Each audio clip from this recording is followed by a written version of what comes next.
Je vais vous souhaiter la bienvenue à ce 21 jours de jeûne et de prière 2025. Nous sommes au jour 9 du jeûne et de la prière. Merci d'être là avec des milliers d'autres de partout à travers la francophonie. Je prie que ces capsules font du bien à votre âme. Merci de prendre le temps. Ne succombez pas à la conspiration d'interruption. Un de mes pères dans la foi, David Wilkerson, disait qu'à chaque fois, depuis toutes les années où tu marchais avec Dieu, que tu mets ton cœur à vraiment aller jeûner et prier, il y a toujours une conspiration d'interruption et je suis sûr que c'est ce que tu vis aussi. Alors, je t'invite, je te défie à faire les 21 jours, à prendre le temps, les 10, 12, 14 minutes par jour. Je m'arrête, après ça, je suis avec un temps de prière. N'oubliez pas d'aller visiter prière.nouvellevie.com. Il y a plein de matériel, de ressources qui sont là pour t'aider dans ton jeûne. Avez-vous déjà médité cette pensée? Si Jésus avait pu accomplir tout ce qu'il devait accomplir sans le jeûne et la prière, pourquoi a-t-il jeûné et prié pendant 40 jours avant de même commencer son ministère? Il incarnait pour nous un secret et un principe immuable et illimité du royaume de Dieu. Nous sommes appelés à marcher dans les traces de Christ, 1 Pierre 2, 21. C'est à cela que vous avez été appelés, parce que Christ aussi a souffert pour vous, vous laissant un exemple. La croix n'est pas seulement pour notre salut, n'est pas seulement on regarde la croix et c'est notre rédemption. La vie de Christ est aussi notre exemple, vous laissant un exemple afin que vous suiviez ses traces. Luc 6, 40, le disciple n'est pas plus que le maître, mais tout disciple accompli sera comme son maître. Alors nous jeûnons et nous prions. Parce que Jésus a jeûné et prié, et il est sorti du désert rempli de la puissance de Dieu. Nous jouons. Jésus a jeûné et prié, et il est notre exemple et notre modèle absolu. Nous avons commencé hier, nous jeûnons et prions comme Jésus nous a enseigné, nous a modelé. Nous avons commencé hier à découvrir 4 étapes spirituelles nécessaires pour expérimenter une plus grande mesure de la puissance de Dieu. C'est le jeûne pour plus de sa puissance, c'est la deuxième partie. Et nous sommes retrouvés hier, puis on est là encore aujourd'hui, agenouillés à côté d'un père dont le fils était captif.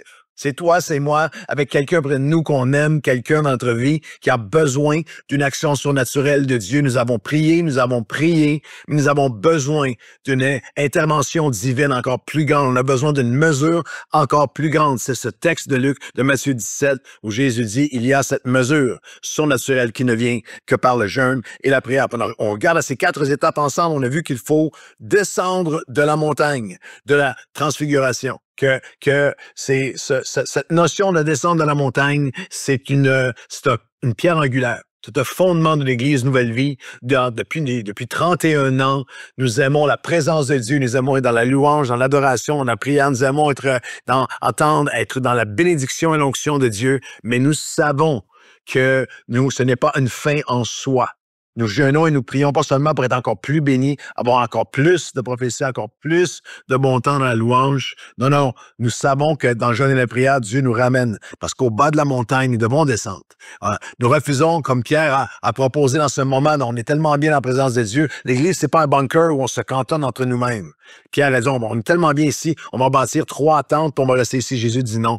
Il faut descendre de la montagne parce qu'en bas, il y a un démoniaque qui a besoin de libération. Alors, c'est la mission même du peuple de Dieu. Nous sommes le peuple de la libération, le peuple de la délivrance des hommes et des femmes. C'est pour ça qu'après 31 ans, c'est toujours une autre implantation d'église, un autre ministère, une autre percée, une autre intercession, une autre année où on jeûne et on prie. Parce que dans le jeûne et la prière, nous descendons de la montagne. Et la deuxième étape, c'est que dans le jeûne et la prière, il faut se demander les vraies questions. Lorsque les disciples se sont approchés de Jésus, verset 19, parce qu'ils ont prié pour l'enfant et ils n'ont pas pu amener l'enfant à sa libération. Alors, ils ont posé la question. Alors, les disciples, verset 19 de Matthieu 17, s'approchèrent et lui dirent en particulier, pourquoi n'avons-nous pas pu? Alors, on a vu ensemble qu'il faut se demander les vraies questions. Les disciples s'approchèrent de Jésus. C'est ça le jeûne et la prière. Lorsqu'on s'approche de Jésus dans le jeûne et la prière, lorsque tu t'approches de lui, il va te dire ce qui doit changer en toi. Il va te dire ce qui doit être relâché. Il doit te dire ce qui doit changer, mais ça va toujours être dans son amour et sa grâce infinie. Jamais, jamais dans la condamnation, toujours avec une profonde conviction. Tu vas dire, Seigneur, tu me montres ce qui doit changer, ce qui doit être remis à toi pour permettre au flot de ton esprit de se manifester encore plus librement dans ma vie. Je prie que tu n'arrêtes jamais. Ça fait 1 an, 2 ans, 20 ans, 30 ans, 40 ans que tu marches avec Dieu. Je prie pour moi-même, Seigneur, que j'arrive jamais à cette place où tu ne peux plus me montrer, où je pense que je suis tellement arrivé que tu ne peux plus me montrer ce qu'il a besoin. Il a besoin d'être changé, il a besoin d'être relâché. Il faut descendre de la montagne, il faut lui demander les vraies questions. La 3e étape, pour plus de puissance dans nos vies, dans le jeûne et la prière, nous devons discerner ce qui dilue, diminue et même détruit notre foi. Je l'ai amené à tes disciples, a dit le Père au verset 16 de Matthieu 17, et ils n'ont pas pu le guérir. Jésus répond, race incrédule et perverse. Répondit Jésus, jusqu'à quand serai-je avec vous? Race incrédule et perverse. Il y a 2 voleurs de puissance que le jeûne et la prière nous permettent de renverser, l'incrédulité et l'immoralité. L'incrédulité et l'immoralité. Race incrédule. Et l'incrédulité, tu es déconnecté de Dieu. Tu es trop loin de Dieu, trop déconnecté de Dieu. Et race perverse, c'est l'immoralité. Tu es trop proche du monde. Tu es trop connecté avec ce monde. Le jeûne et la prière nous rapprochent de la plénitude de Dieu et renversent notre incrédulité.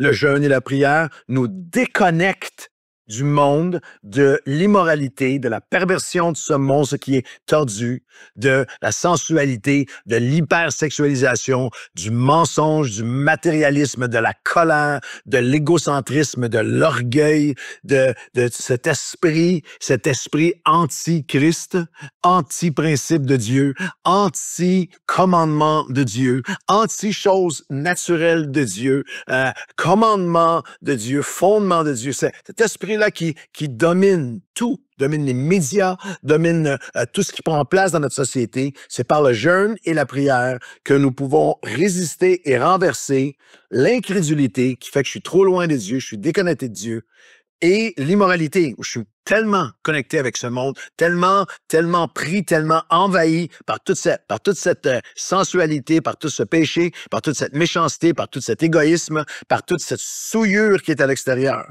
Le jeûne et la prière nous renouvellent dans la pureté de Dieu et nous fortifient pour résister à la perversité du monde qui nous entoure. Et crois-moi, c'est vrai.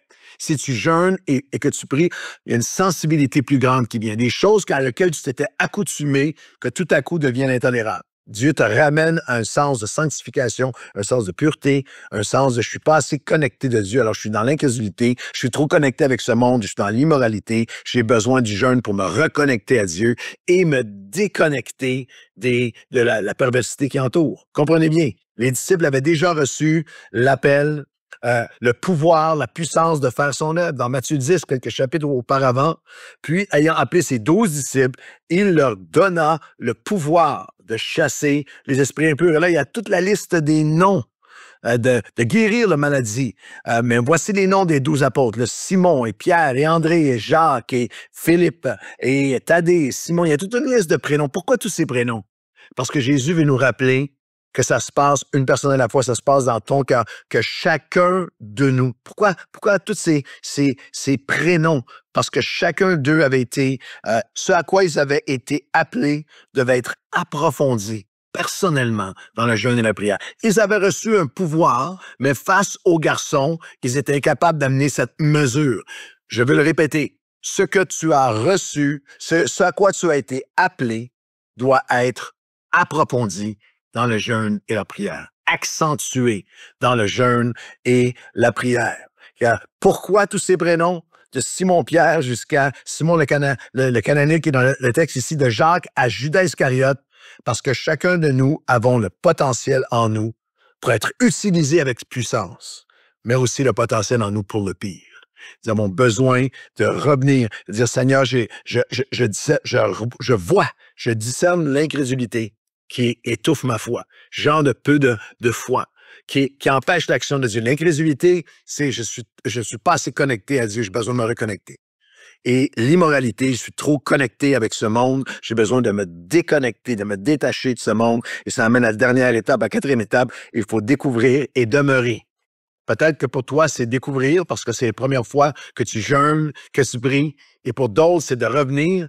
Et pour beaucoup d'entre nous, c'est de demeurer, de ne pas penser qu'on peut faire autrement. Il faut demeurer, découvrir et demeurer dans le secret qui va décupler la puissance de Dieu dans nos vies. Matthieu 17, et nous lisons à partir du verset 20, car c'est à cause de votre incrédulité, leur dit Jésus, mais je vous le dis en vérité, si vous aviez la foi comme un grain de sénévé, vous diriez à cette montagne, transporte-toi d'ici, et elle se transporterait, rien ne vous serait impossible.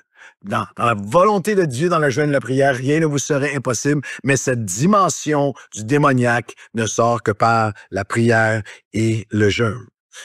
C'est la prière et le jeûne qui va décupler cette présence, cette action de Dieu dans nos vies. Beaucoup trop de croyants réclament le verset 20, rien ne nous sera impossible, sans réaliser, sans rechercher la révélation du verset 21. C'est dans le jeûne et la prière que tu dis à cette montagne, jette-toi dans la mer. Le jeûne et la prière vont décupler. Le mot décupler veut dire augmenter considérablement une valeur déterminée.